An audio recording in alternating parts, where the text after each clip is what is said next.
Estamos en Edificada en Cristo. En el episodio anterior hemos visto la autoridad, el poder de Dios, su juicio, y cada vez encontramos más seguridad y estabilidad en Él. Es lo que estamos aprendiendo en el Salmo 46. Hoy estaremos en los versículos finales. No dejes de leer este Salmo una y otra vez. Salmo 46, versículos 8 y 9. Vengan, contemplen las obras del Señor, que ha hecho asolamientos en la tierra, que hace cesar las guerras hasta los confines de la tierra. Quiebra el arco, parte la lanza, y quema los carros en el fuego. Vengan, contemplen. Tenemos una invitación a contemplar, a realmente poner atención. ¿En qué cosas?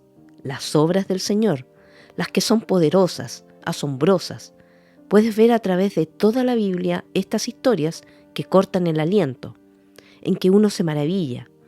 Aquí en este texto se refiere a destrucción de ejércitos enemigos. ¿Recuerdas que dijimos que había un enemigo? Tal vez el ejército de Asiria viniendo en contra de Jerusalén. El pueblo de Israel, la gente de Judá, no habrían tenido forma de escapar, ninguna forma para enfrentar esto. Ellos habrían sido aniquilados si Dios no hubiera intervenido sobrenaturalmente. Recuerden que esta es una forma del juicio de Dios contra los que se rebelan ante su autoridad. Lo que debemos contemplar son las obras de Dios. En el versículo 8 dice que Dios hace asolamientos, o sea, destruye por un lado y por otro salva o libera a su pueblo. En el versículo 9 podemos ver cómo hace cesar las guerras. En otras palabras, por un lado contemplaremos asolamientos y por otra, salvación. La palabra asolamiento da la idea de ruina, consternación, desolación, horror. Así que son cosas realmente terribles. Son actos de la justicia de Dios y a la vez su protección especial por su pueblo, debido a que sus propósitos no pueden dejar de cumplirse en la tierra. Los enemigos tratarán de desolar a Jerusalén. Y Dios dice, no, voy a proteger a Jerusalén, mi pueblo, mi ciudad, y te voy a desolar a ti, te voy a traer la destrucción. En este pasaje se nos insta a observar cuidadosamente los efectos del juicio de Dios. Las desolaciones sobre la tierra deben traer a todo el mundo a quedarse asombrados delante de Dios. Ese es el propósito de las desolaciones. Todos los que se oponen a Dios deben de estar aterrados cuando vean sus actos increíbles de desolación en este mundo, al darse cuenta de lo que les espera si continúan en su curso y no se arrepienten. Al mismo tiempo que el mundo está siendo aterrado, conforme vean los actos de Dios, los actos desoladores de Dios, los que confían en Dios deben de animarse y no temer a las fuerzas más feroces que están formándose en contra del pueblo de Dios. Porque saben que en su tiempo y a su manera, aquellos que se le oponen no van a permanecer, van a ser destruidos.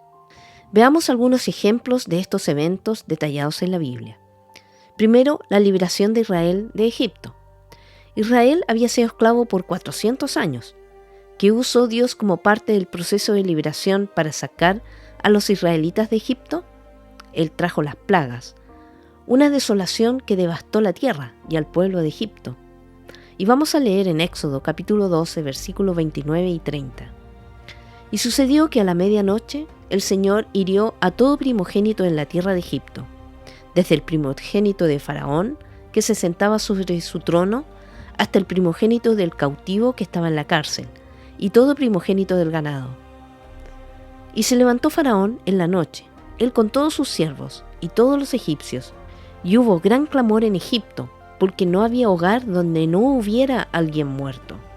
Horrible, pero esa desolación era parte del proceso de Dios, mostrándose a sí mismo, siendo justo y santo y el libertador de su pueblo. Dios habría librado a los egipcios si se hubieran arrepentido y vuelto hacia Él, pero ellos no lo hicieron. En consecuencia, los egipcios cegaron destrucción para ellos y liberación para el pueblo de Dios.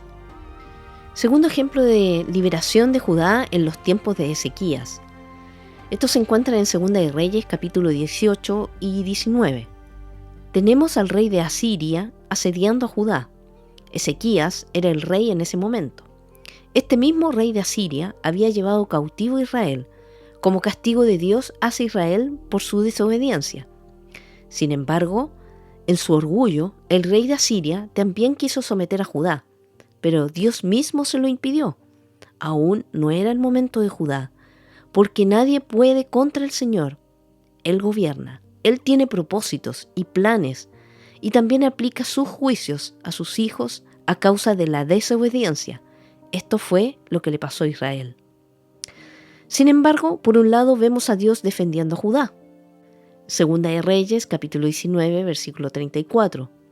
Porque defenderé esta ciudad para salvarla, por amor a mí mismo y por amor a mi siervo David. Y por otro lado, juzgando la soberbia del rey de Asiria. 2 de Reyes, capítulo 19, 35 al 37.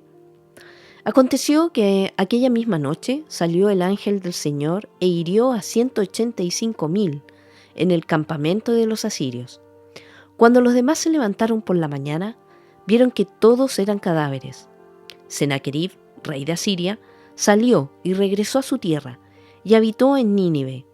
Y mientras él adoraba en la casa de su dios Nisroch, Adramelech y Sarecer lo mataron a espada y huyeron a la tierra de Ararat, y su hijo Esar-Adón reinó en su lugar.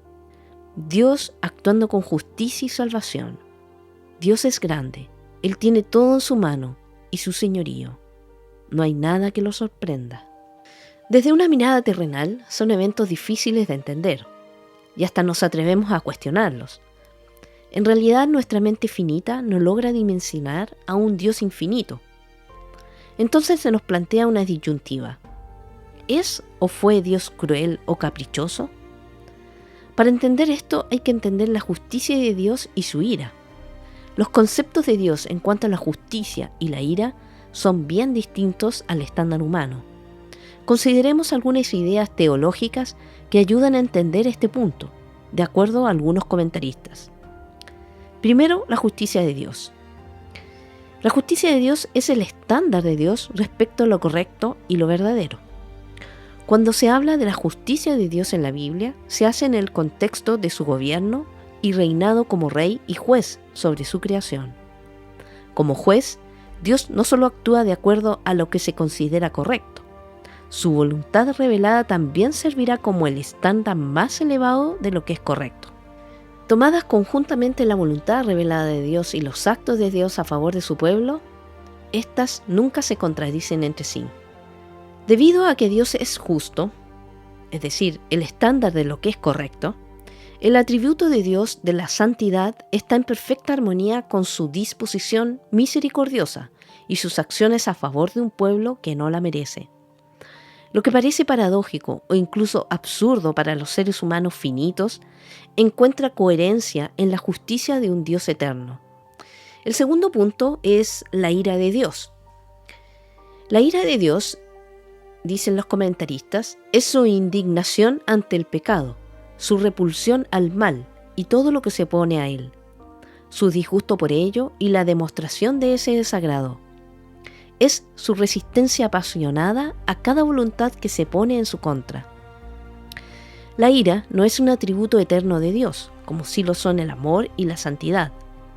Es su reacción en el tiempo al fenómeno del pecado. Además, la ira no es natural para Dios, como sí lo es la misericordia. Dios es lento para la ira, tal como declara repetidamente el Antiguo Testamento, mientras se deleita en mostrar misericordia. Los padres que tienen que disciplinar a sus hijos entienden esto. La ira de Dios no debe verse como algo opuesto a su amor, sino como una manifestación de ese amor. Lo opuesto a la ira no es el amor, sino la indiferencia. El mandato de Pablo en Romanos capítulo 12, versículo 9, de que el amor sea sin fingimiento, va seguido del mandato de aborrecer lo malo. Un marido que amara a su esposa sentiría una ira celosa ante su infidelidad. La falta de odio hacia lo malo implica una deficiencia en el amor. Un Dios que no detestara el mal no sería digno de nuestra adoración. y de hecho no sería amoroso en el sentido en que la Biblia describe su amor. Gente inconversa usa esto en contra de Dios. ¿Cómo puede hacer Dios esto? Dios lo está haciendo porque es un Dios de misericordia y justicia, un Dios de amor y gracia, pero un Dios que no puede ser burlado. El juicio y la salvación, los dos, vienen de nuestro Dios. Volviendo a las desolaciones, estas por sí solas, sin un contexto, te pueden volver en contra de Dios, pueden hacerte una persona amargada, pero una vez que puedes ver que las desolaciones son parte de la manera que Dios usa para que las guerras cesen, es decir, para traer salvación, entonces puedes bendecir al Señor y puedes llegar a ver aún esas desolaciones como una bendición. Aún más, los horrendos acontecimientos de Jesucristo en la cruz, donde Dios puso a su Hijo en una cruz romana y derramó sobre él, sobre su amado Hijo, la ira y el juicio que nosotros merecíamos. Tan grande fue esa desolación que al mediodía de ese día el sol rehusó a brillar y el día se volvió oscuridad. Al final de ese día, un gran terremoto hizo temblar las rocas, abrió las tumbas, pero como resultado del gran dolor del Padre, hay paz para la humanidad, libertad del pecado. Leamos Hebreos capítulo 2, versículo 14 y 15. Así que, por cuanto los hijos participan de carne y sangre, también Jesús participó de lo mismo, para anular mediante la muerte el poder de aquel que tenía el poder de la muerte, es decir, el diablo, y librar a los que por el temor a la muerte estaban sujetos a esclavitud durante toda la vida. ¿Eres libre de la esclavitud del pecado? Si tu respuesta es afirmativa, entonces asómbrate, maravíllate con las obras de Dios, vive plenamente las bendiciones de Dios y también, mientras estés en la tribulación, ten la seguridad de que Él está obrando para tu salvación, para tu santidad, para tu bienestar en la eternidad, porque el Señor es grande, poderoso, Rey de reyes, Señor de señores, y hace todo según su voluntad. Si deseas saber más cómo ser liberada de la esclavitud del pecado, contáctanos para ayudarte. En este último punto, quiero resaltar y exaltar a Dios. Enfocémonos entonces en los últimos versículos. Salmo 46, versículos 10 y 11. Estén quietos y sepan que yo soy Dios. Exaltado seré entre las naciones, exaltado seré en la tierra. El Señor de los ejércitos está con nosotros.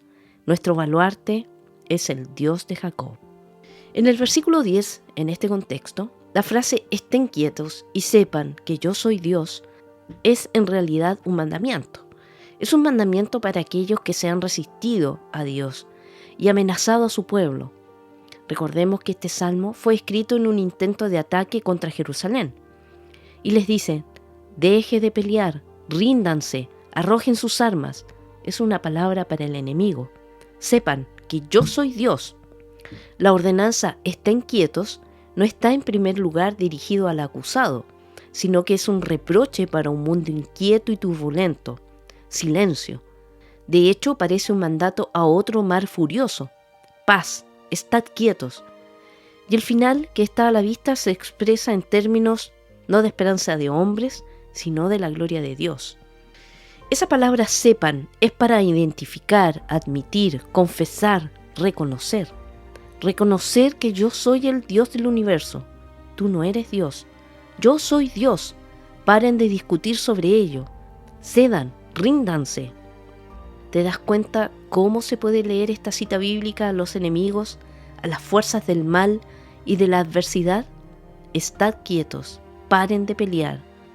Que los enemigos de Dios dejen de negar su autoridad y poder. Que nosotras como cristianas dejemos de luchar y rebelarnos a los mandamientos y enseñanzas de Dios. Reconozcamos que Dios es Dios y Señor. Glorifiquemos quién es Él.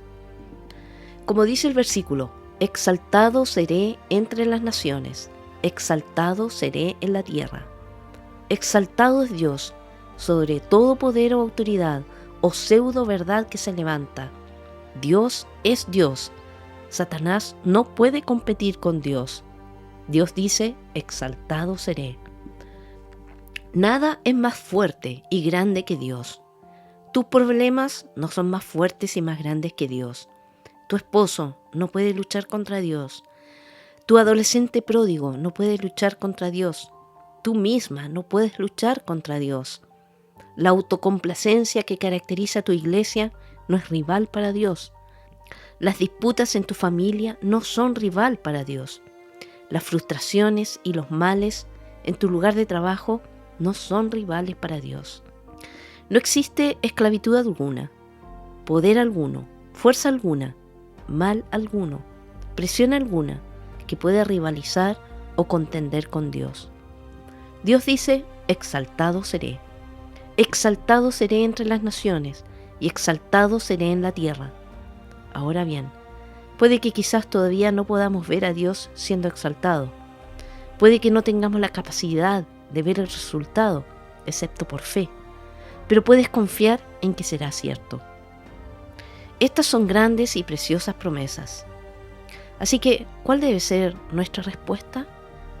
Aquellos que han confiado en Él como su refugio, aquellos que hemos clamado a Él por auxilio y aquellos que hemos experimentado su liberación, por fe y nada más por fe, triunfantes y gozosas, cantamos una vez más el estribillo.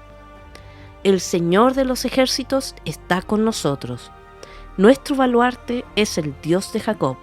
Repitan conmigo. El Señor de los ejércitos está con nosotros. Nuestro baluarte es el Dios de Jacob. Amén. Dios es mi refugio. ¿Es el tuyo también? El llamado de Dios es a vivir plenamente sus verdades, dejando de lado nuestros propios deseos, prejuicios y complejos, para así exaltarlo sin cargas y libres del pecado. Síguenos en el siguiente programa para ser edificada en Cristo.